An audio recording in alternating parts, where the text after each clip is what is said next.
Halo kelas 12, berjumpa lagi dengan Bu Aep dengan materi enzim. Nah, minggu lalu Ibu sudah share teori tentang enzim. Harusnya kamu sudah bahas tuntas tentang teori itu. Nah, sekarang, kemarin teorinya, sekarang adalah prakteknya. Loh, bagaimana caranya praktek, Bu? Prakteknya ini kita bahas atau kita lihat secara virtual saja karena kondisi kita memang tidak memungkinkan untuk praktek langsung di laboratorium.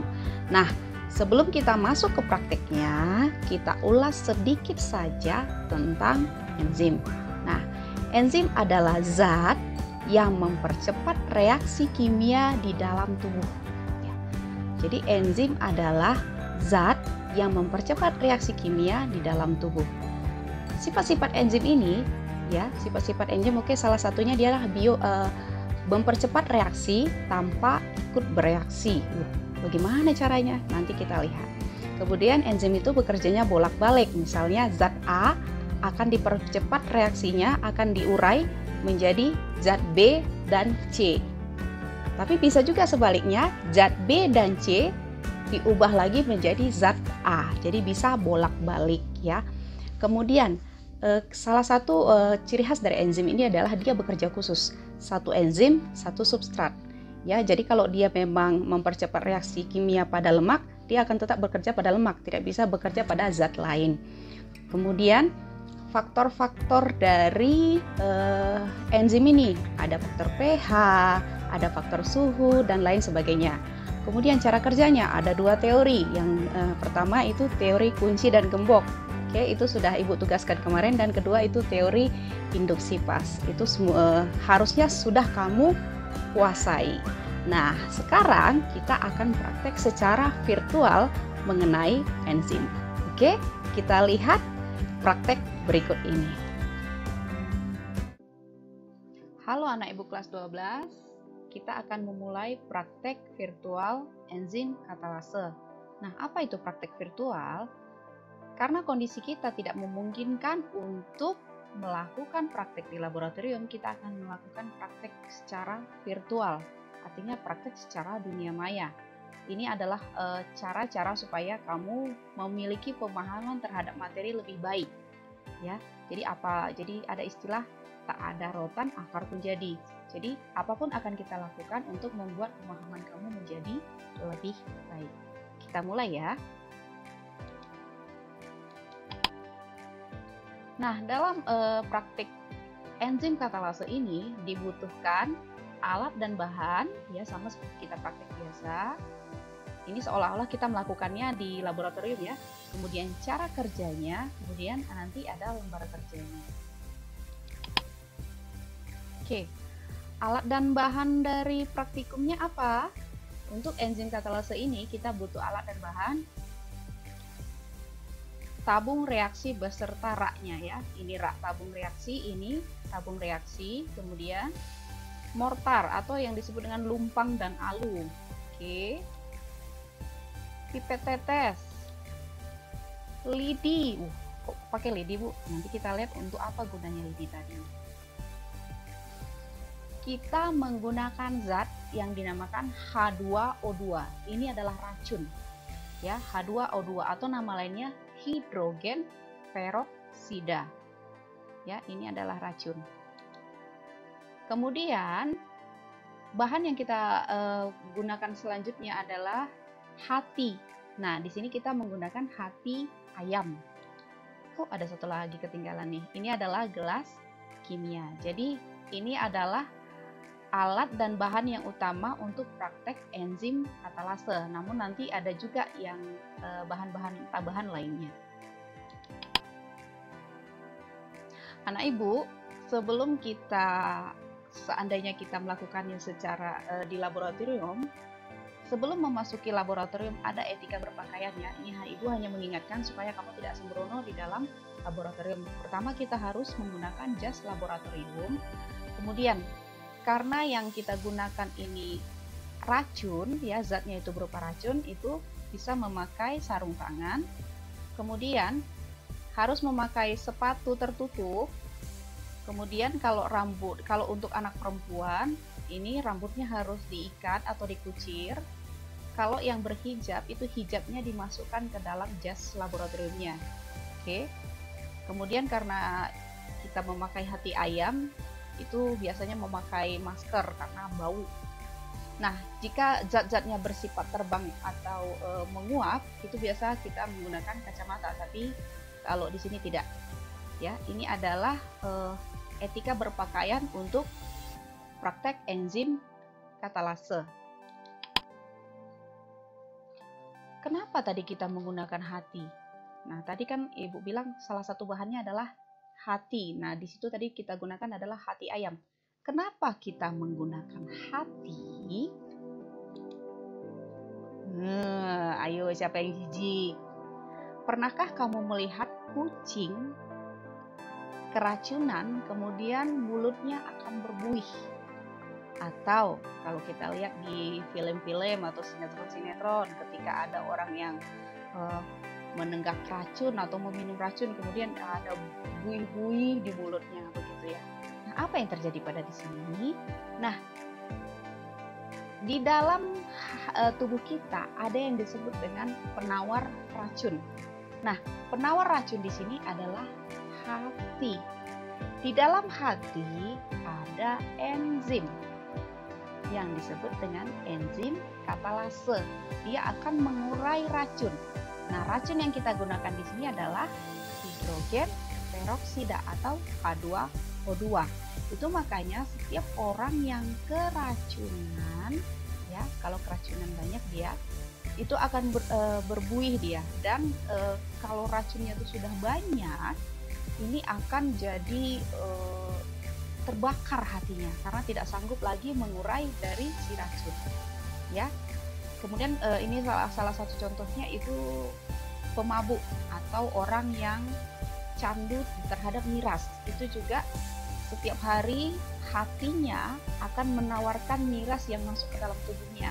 Nah, jika dalam jangka panjang itu akan terjadi kerusakan pada hati karena selalu menenggak miras, ya. Jadi di dalam hati ada enzim-enzim untuk mengurai racun. Jadi makanya yang kita pakai untuk praktikum ini adalah hati. Bagaimana cara kerjanya di laboratorium? Kita lihat cuplikan yang berikut. Oke, ini dia alat bahannya, ya.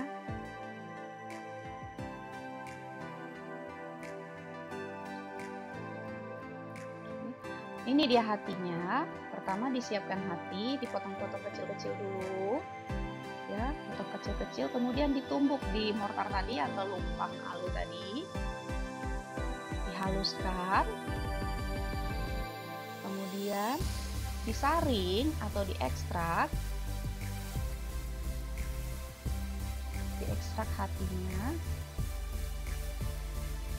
Nah, itu dia sudah disaring, kemudian dimasukkan ke tabung reaksi. Masukkan ke tabung reaksi. Nah, ini dia sudah jadi. Ini sudah ada ekstrak hati ayam di dalam tabung reaksi. Kemudian ini H2O2 yang akan diteteskan. Nah,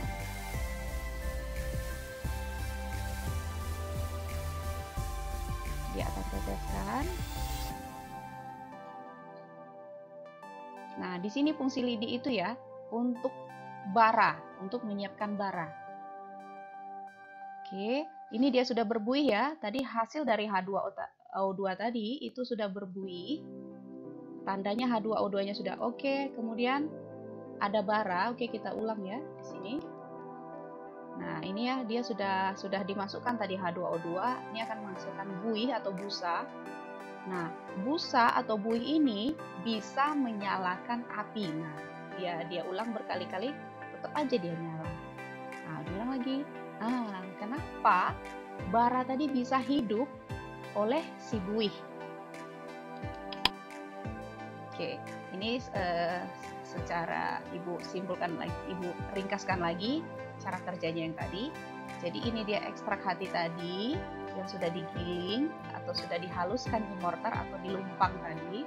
Kemudian kemudian diletakkan ke tabung reaksi, diteteskan H2O2 atau hidrogen peroksida tadi. Nah, ini akan menimbulkan gelembung atau buih atau busa. Oke. Nah, busa tadi ya, ini lidi, kemudian dibakar dulu, terus dimatikan apinya, yang tinggal baranya. Ketika bara yang dimasukkan ke dalam buih dalam tabung reaksi tadi, itu akan menimbulkan api. Apa yang terjadi sehingga menimbulkan api? Nah, ini dia tadi si racun tadi, hidrogen peroksida. Kemudian ini enzim katalase yang berada pada hati tadi. Nah, H2O2 si racun akan diurai oleh si katalase ya. Karena dia adalah penawar racun, menjadi H2O air dan O2 oksigen. Nah, O2 ini akan tampak seperti buih atau gelembung oksigen atau gelembung udara. Ya, inilah yang terdapat pada tabung reaksi yang sudah diteteskan H2O2 tadi. Nah, jadi seperti kita ketahui, api hanya bisa hidup jika oksigen ada. Ya, api hanya bisa hidup jika oksigen ada. Jika oksigen tidak ada, dia tidak akan bisa hidup. Ya, itu dia hubungan api dengan oksigen. Itu seharusnya kamu sudah tahu karena itu sudah ilmu dasar ya. Jadi semakin banyak, jadi di sini banyak kadar oksigen sehingga bara tadi akan berubah menjadi api. Oke, kita sekarang masuk faktor-faktor yang mempengaruhi enzim. Nah, sebelumnya kita melakukan praktik jika hati ini dalam keadaan normal, pH-nya normal, suhunya normal. Nah, bagaimana kalau kita ganggu kenormalannya? Nah, itu akan kita pelajari di faktor-faktor yang mempengaruhi enzim, yang mempengaruhi kenormalan atau kenormalan dari enzim itu sendiri. Oke, kita lihat cuplikan yang berikut.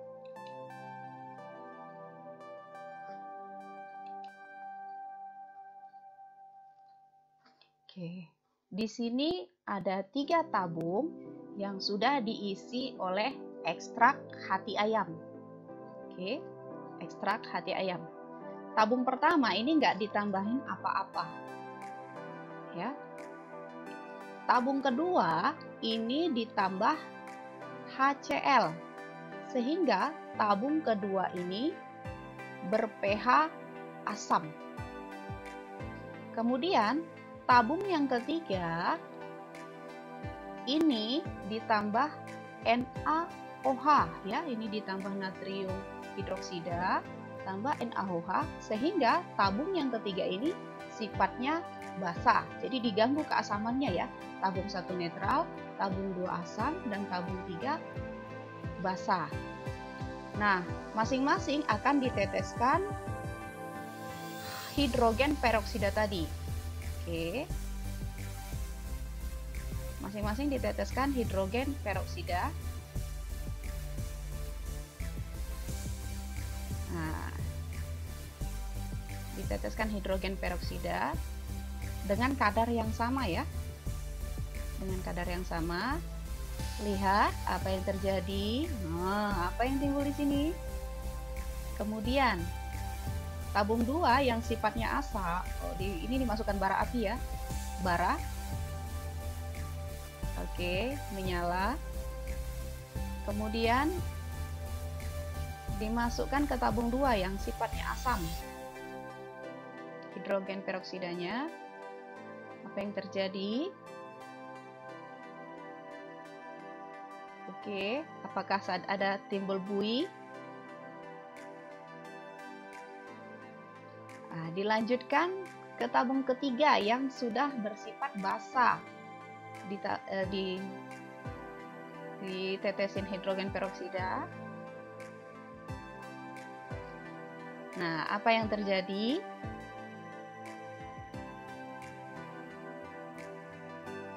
Oke, nanti setelah kamu perhatikan nanti reaksi-reaksi ini, hasil dari reaksi ini akan kamu buat di dalam tabel. Oke, ini dia lembar kerja kamu. Jadi pertama tadi ada yang ber-pH netral, jadi ini ekstrak hati ayam. Yang pertama dia tidak dikasih apa-apa, hanya hati ayam, ekstrak hati ayam aja ditambahi atau ditetesi dengan hidrogen peroksida. Nah, bagaimana gelembung udara ini ada keterangannya, bikin plus 3 banyak sekali, banyak, plus 2 sedikit, plus 1 tidak ada trip ya. Kemudian kalau ditambah HCl ini menjadi ekstrak hati ayam menjadi sifat asam. Bagaimana kondisi gelembung udara dan bara apinya. Kemudian jika basah bagaimana.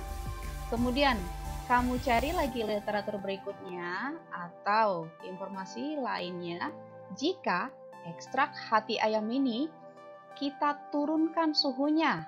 Nah, jadi ekstrak hati ayam tadi yang sudah berada pada tabung reaksi ini kita rendam dengan es ya, kita rendam dengan air es ya. Kemudian atau ekstrak hati ayam tadi yang sudah berada di tabung reaksi kita naikkan suhunya ya, atau kita rendam dengan air panas.